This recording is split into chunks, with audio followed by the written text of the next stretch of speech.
for example, putting food in the microwave in a plastic container. Your kid sees you do that all the time. They're going to grow up thinking that's a normal and okay thing to do. And when someone tells them when they're 25 that they shouldn't be doing that, they're either going to not agree with them or they're going to get told by their parents that it's a load of crap. And that's going to impact their fertility. That's embryologist Lucy Lines talking about how you can future-proof your child's fertility. A fascinating conversation. Lucy is an embryologist by trade, now working directly with clients to help educate them more. And as you know, that's exactly what we like to talk about on the podcast. Before we hear the whole conversation, here's a quick message from our sponsor. Welcome to the Fertility Podcast, where we aim to educate you and empower you in our chat so you know what to do on the next steps in your fertility journey. Now, we're living in strange times where there is a lot of uncertainty, but we hope to always give you a constant place to check into and find out new information. Kate, you and I still haven't got to see each other in person. I know, it's been ages, hasn't it? Been way too long. And I think each time I try to put a plan in place and book a train ticket, another lockdown happens. It's like putting your sunglasses on and then the sun going in. I know. Well, let's hope we can get something in soon because, we've got lots to talk about, haven't we? I'd really like it if we could see each other before the end of the year, because I think we need to do a special Christmas episode in person. What do you think?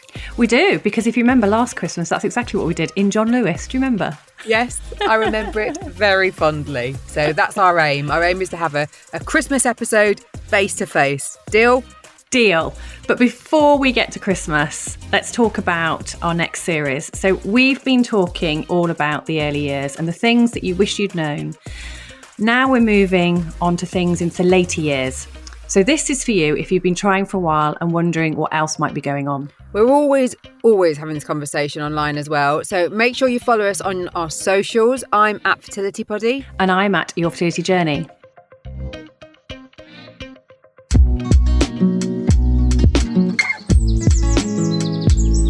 Now, as you know, the Fertility Podcast is all about empowering you in the next steps in your fertility journey. And we're always delighted to find people who are on the same mission as we are. So we give a massive welcome to Merck, a new sponsor of the Fertility Podcast. They are a leading science and technology company with a rich history in the area of fertility. And with this experience, Merck has launched Bloom, a brand new website intending to provide you with information whether you're looking to start your family or grow it and you need some help on what you're going to do next. So to find out more, just visit merckbloom.com.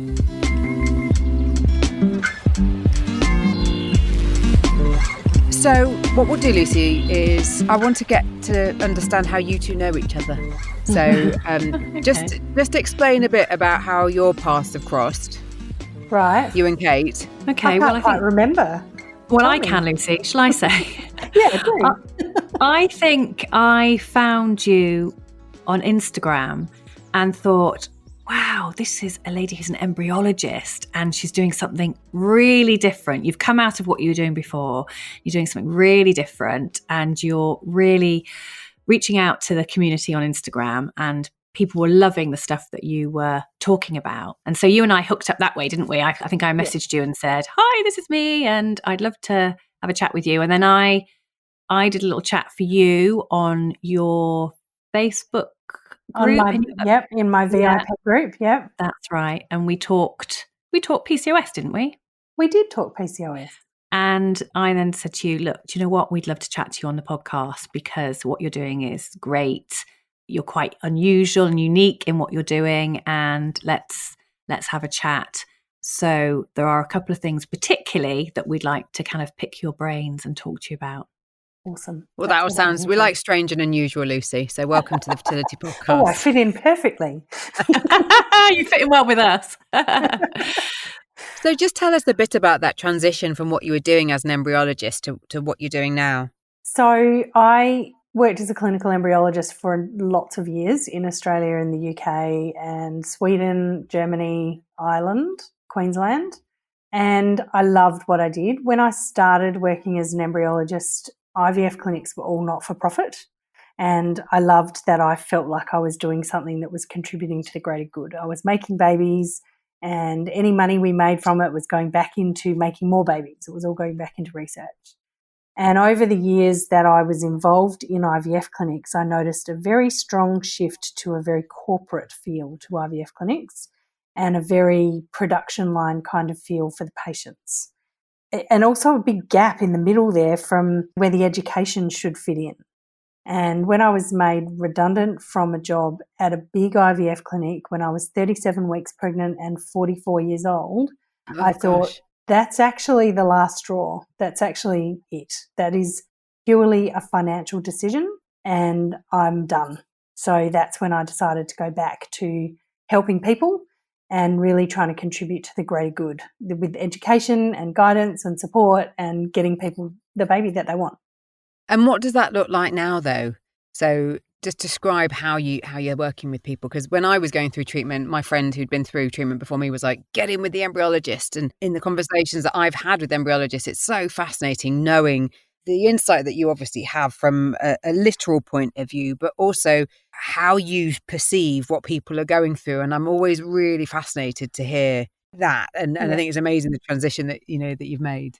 Talking to ladies who are going through IVF, the embryologist is the most important person to them, isn't it? You're so crucial. And they talk about, waiting for the embryologist to phone them to tell them how their embryos are doing. And that's such a big thing. And they're hanging on to your every word. So it's a pretty important role, isn't it, that you're playing with these women? There are a couple of things that raises. One is a woman I heard present at a scientific conference back in 2004 who was an anthropologist who talked about, her paper was titled The Culture of Embryologists. Back then, that's what it was titled. I think it changed its title eventually, and it's published and I've written a blog about it on my website. But basically it's about who actually are embryologists. What makes an embryologist? How do you do that?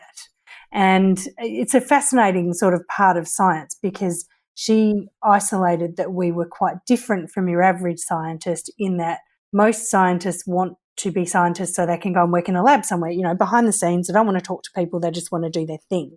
Whereas embryologists go into it because they want to talk to the people as well. So it's quite it's sort of a different thing. Yet, unlike nursing or medicine or anything like that, we don't have a university degree that you can do in which there's a section that talks about compassion and empathy and delivering bad news and all of that kind of stuff. It's just kind of an almost innate thing in an embryologist. It takes a certain type of person then, does it? Yeah, and that's what she found out. She really said that it's a very particular type of person who becomes an embryologist. And how interesting. When I first applied for a job to be an embryologist, I was required to sit an 8-hour personality profile test because the person who was employing me had worked out that it was a very particular type of personality that makes a good embryologist.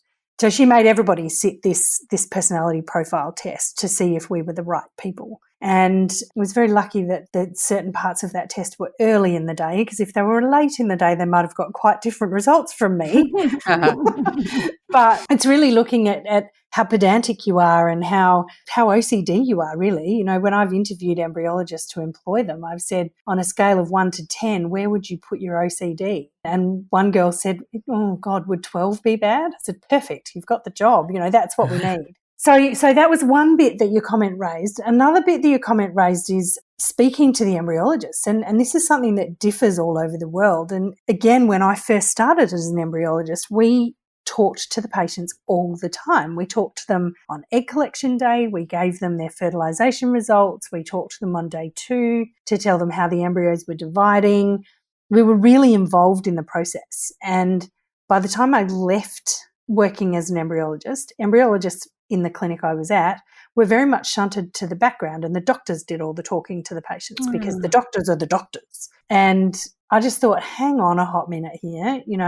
They want to hear from us. We're the ones who are looking at the embryos. And it made me really sad for the industry and really sad for my colleagues as embryologists because so many of them don't get to do that.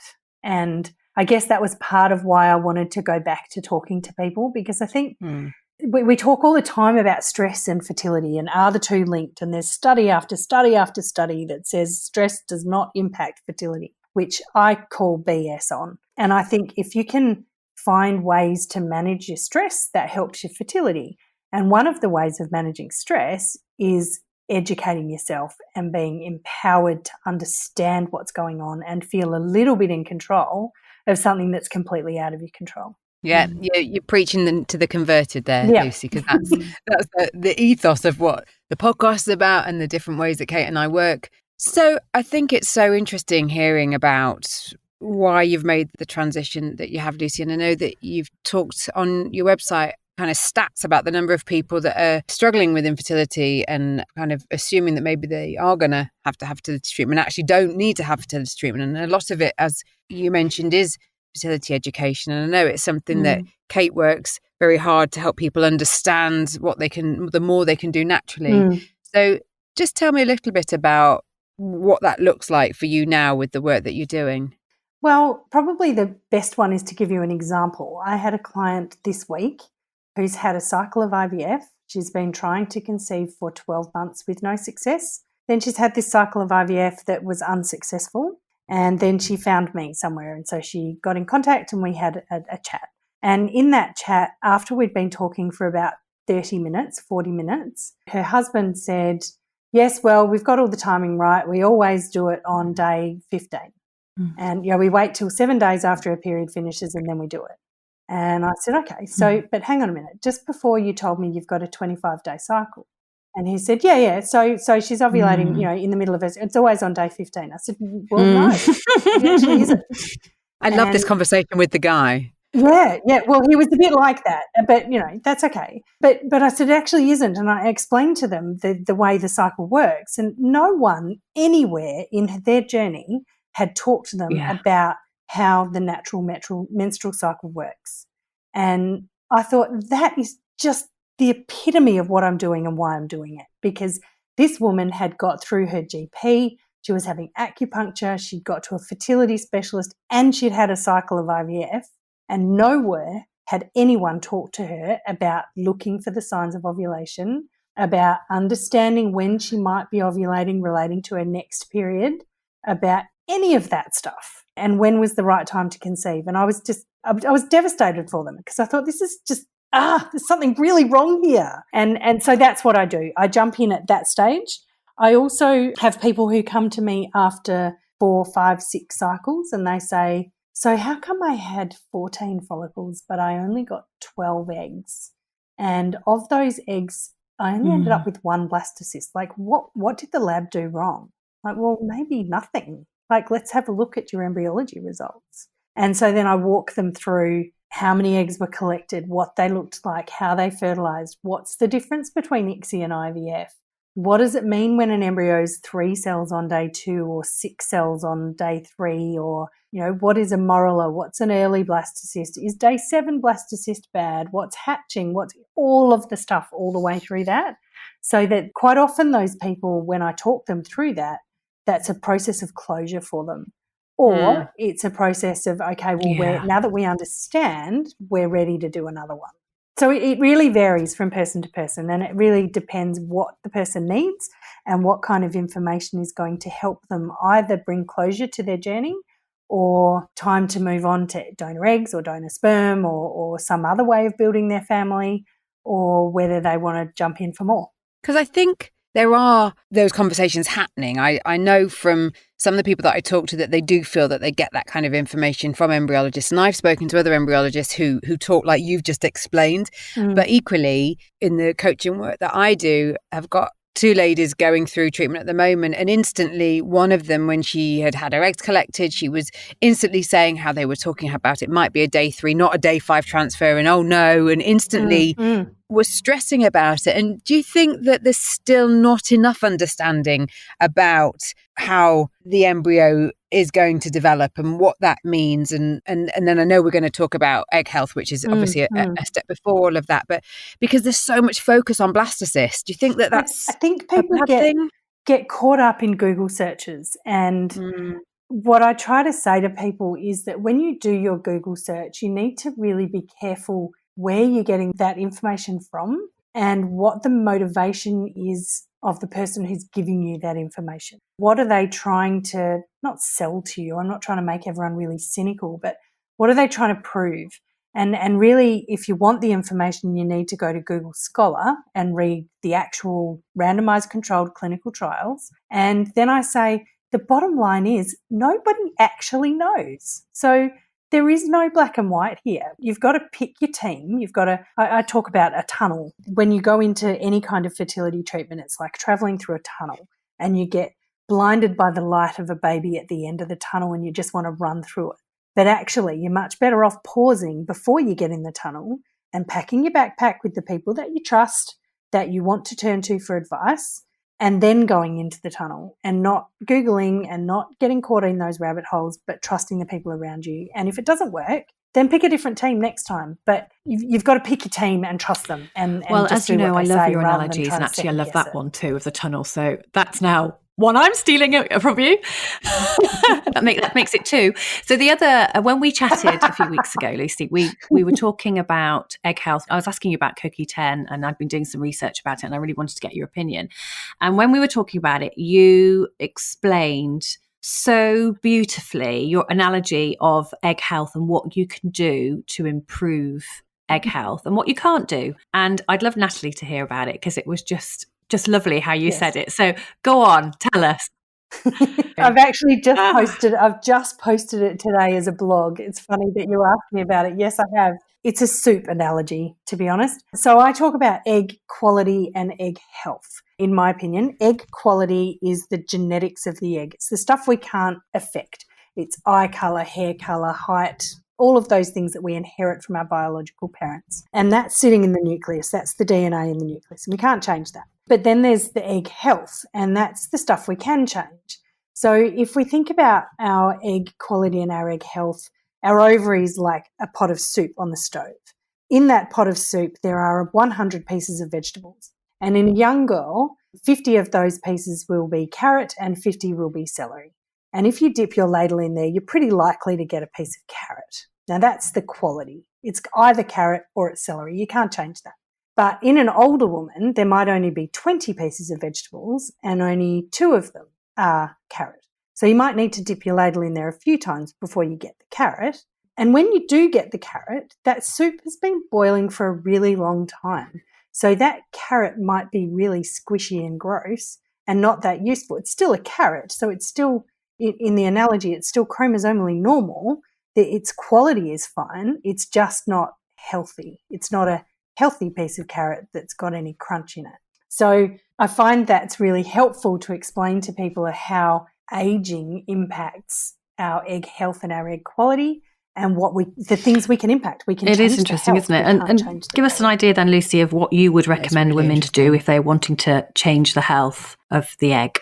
There's a great long list of things that start with things like not smoking, not drinking, exercising in moderation, not over-exercising, not under-exercising, eating foods packed with antioxidants, and you'll find loads of information about that online. If you're over 35, I do suggest to people to discuss with their medical professional about taking CoQ10, because there is a fair bit of evidence now that can help with egg health, and it's certainly not going to harm anything. It's going to boost the mitochondria in your egg cells, and the mitochondria are the power packs of your cells. So they're the battery packs that give the energy to be able to do all the bits it needs to do in those first few days of development. And anything you can do to support your mitochondria is good, and that includes drinking lots of water and all those other things I said.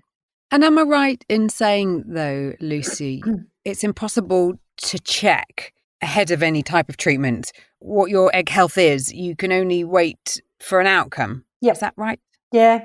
Look, pretty much there's very little that you can do. We can make assumptions based on your age, because we know that as we age, all of those things are impacted.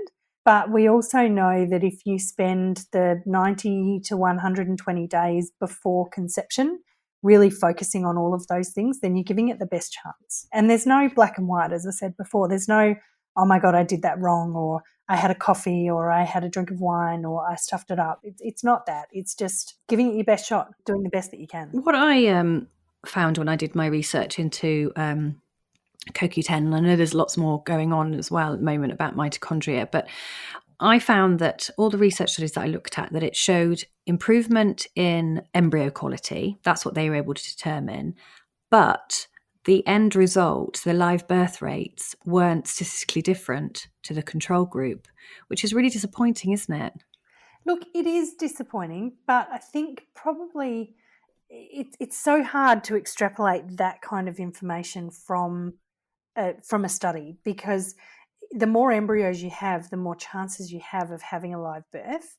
And without actually reading the study, you don't know if they just meant in one transfer or in all of the transfers from that one egg collection. Do you remember which way it was? I can't remember. There were a number of studies that I looked at, and they were all had that end result, but I can't remember how many. And the other thing is, it might just be too early to tell yet, if you know what I mean. Like, as long as something doesn't cause any harm, then I think there's a lot to be gained from doing things that might help. And as long as they don't cost you a fortune, I'm not all for trying everything that might help. But I think something like taking CoQ10, it's in a lot of face creams and it's in all sorts of things as an amazing antioxidant. It's certainly not going to hurt you. Yeah, I agree. So I think there's a lot of benefit that could be had from it. We'll put some links to other conversations we've had about kind of lifestyle diet changes that you can make, because it is a conversation we've had on the podcast before. And Lucy, we're talking to you near the end of our early years series, where we were keen to put that emphasis on what we kind of don't know and what we need to know. And you've got a really interesting future fertility safe course that you have created. Do you want to just explain a bit about that? Because we've recently shared a conversation with a lady called Professor Joyce Harper, who's on a kind of mission with her fertility education work and has written a book. And we can't really do enough at this point in time other than try and keep the conversation going and get it into schools and on people's radar earlier. So tell us a bit about what you're doing. So this is a bit of a passion project for me. So when I started Two Lines Fertility, I was obviously consulting with women who were trying to conceive and their partners. My first client was actually a guy. And I thought, there's so much information missing here. I need to go back a step, because finding out at 37 that all these things you've done all your life have impacted the quality and the health of your eggs is devastating. So I need to go back a bit. So I went back to my nieces who were 16 and 19 at the time, and I gave them one of my presentations, which is called Preparing for Conception. And I said, this will all be refresher for you because you've all just done it. You've both just done it at school. So just check me here. And they listened to it with their mouths agape and said, we haven't been taught this stuff. I said, wow. What? And they said, no. And one of them's planning to become a doctor. So she'd chosen all of those subjects in high school and hadn't been taught any of the stuff that I was talking about. I'm like, this is terrible. So I set up a education presentation for 15 to 25-year-olds and started giving that to my nieces and their friends and people. And these kids are sitting there just going, oh my God, this is insane. But they're a really hard group of people to tap into because they're going through their rebellious years. So they want to go against anything their parents have done, but they're also still really controlled by what their parents have done. So they actually need to go back another step. And I want to talk to parents and caregivers of really little people about the things that they're doing that are impacting the future fertility of those little people. For example, putting food in the microwave in a plastic container. Your kid sees you do that all the time. They're going to grow up thinking that's a normal and okay thing to do. And when someone tells them when they're 25 that they shouldn't be doing that, they're either going to not agree with them or they're going to get told by their parents that it's a load of crap. So if you go back and you talk to those people when those kids are little about the conditioning that they're doing for their children, like synthetic fragrances, if you have plug-in air fresheners all through your house, when your kid moves into a house when they're 25, that's what they're going to do too. And that's going to impact their fertility.